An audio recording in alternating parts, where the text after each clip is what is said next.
Alors, bonjour. Dans ces projets, on a vu qu'il y avait déjà le contexte spatial qui comptait beaucoup, qui était important. Donc, il y avait aussi une histoire de contexte social. Donc, moi, ma question, c'était est-ce qu'on pourrait appliquer les principes de ce qui a été fait en Suisse dans le quartier barcelonais et inversement, en fait.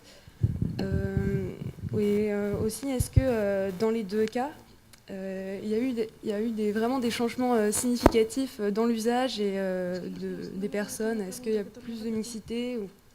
Moi, ma question, ça portait plus sur... pour faire, par exemple, un lien entre les deux opérations, ça se situe surtout sur les accès. Donc, par exemple, là, il y a le métro qui passe dans les deux cas, dans les deux projets. Donc, je voulais savoir plus s'il fallait absolument, pour créer un passage, qu'il y ait forcément une infrastructure routière ou qui soit de type métro. Et sinon, je voulais savoir si, par exemple, les différentes infrastructures aussi, en termes d'activité, par exemple, vous aviez parlé d'un golf à Barcelone, où il y avait eu des projets de Médina ou tout ça, est-ce que ça aurait forcément marché ou est-ce que s'il n'y avait pas forcément eu le tramway ou le métro, est-ce que ça aurait fonctionné? La primera pregunta, si creo que lo he entendido bien, hablaba de si realmente con el cambio de, bueno, para Carles Job, si realmente el cambio de los nuevos edificios y esta rambla funcionan tanto con la mixité, eso. Y si realmente es un pasaje que se utiliza para las personas que están habitando allí o son los turistas que, bueno, que pasan y tal y para ir a la playa, vaya. Creo que era eso.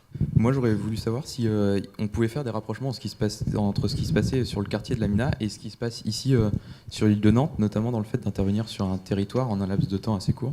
Même si les vocations des deux territoires sont assez différentes, mais savoir si intervenir sur un territoire en un laps de temps vraiment très court, on pouvait avoir des rapprochements entre ces deux territoires-là. Je vais essayer de mettre en liaison vos questions aussi en même temps que la notion comme un dispositif de passage. Non? Du point de vue de est-ce qu'on peut faire des liaisons entre Nantes et Barcelone? Il n'y a aucune ville qui soit égale à une autre. Quand même, je pense qu'il y a des interventions qui sont assez similaires dans les villes. La question du maillon, comment est-ce qu'on peut faire? Et donc, dans ce cas, passage, c'est substantiellement un dispositif très clair. Comment est-ce qu'on peut faire maillon dans la diversité et parfois d'isolement entre quartiers, entre parties villes. Et donc, la petite pièce de maillon, ça peut être une rambla, ça peut être un passerelle habité, ça peut être une place de référence liée, deuxième question, à la transportation. Mais le transport, ce n'est pas seulement l'outil qui nous déplace, les métros, les tramways, le déplacement, c'est l'accès au flux.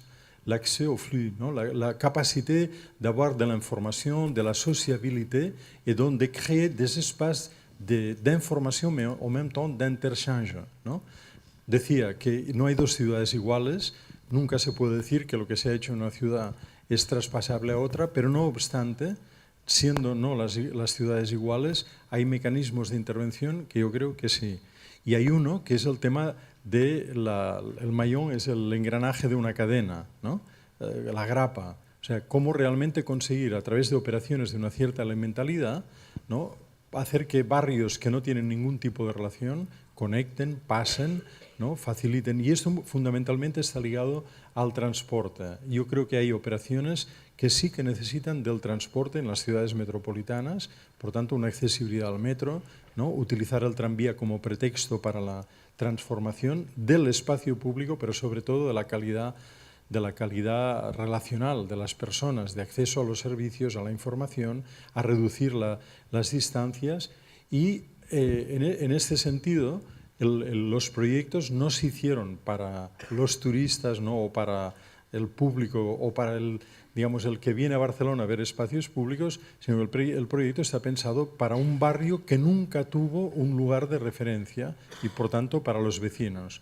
Et en fait, oui, quand on a pensé le projet de transformation de la mina, la Rambla, ce n'est pas pour les touristes, ce n'est pas pour faire un nouveau espace à visiter à Barcelone, même ça c'est aussi important, mais c'est surtout pour les voisins qui habitent, pour les habitants qui habitent la mine. Bien, pour ajouter un petit peu à la chose, je pense que l'infrastructure de tramway ou de métro n'est pas nécessaire en soi à la reconversion d'un quartier, mais est un outil, un instrument évidemment fonctionnel, mais aussi symbolique de reconversion qui est extrêmement puissant. C'est-à-dire que le fait qu'on introduise un tramway dans un quartier qui est très déshérité, qui est le même tramway que celui qui passe au centre-ville où c'est bourgeois, est une marque aussi symbolique qui joue un rôle très très important.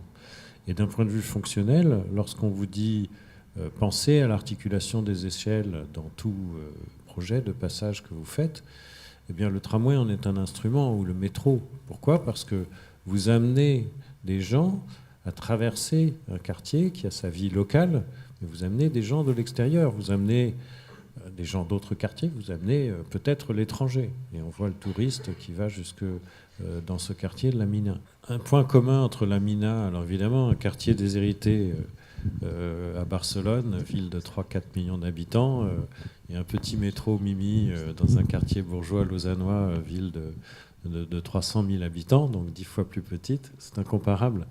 Et pourtant, ce qui est très drôle, c'est que en fait, tu as conclu en disant, mais dans les usages, ce qu'on voit, c'est l'usage longitudinal et l'usage transversal. Longitudinal, c'est la grande échelle, c'est la ville, c'est le touriste, etc. Transversal, c'est le quartier, ce sont les habitants, etc.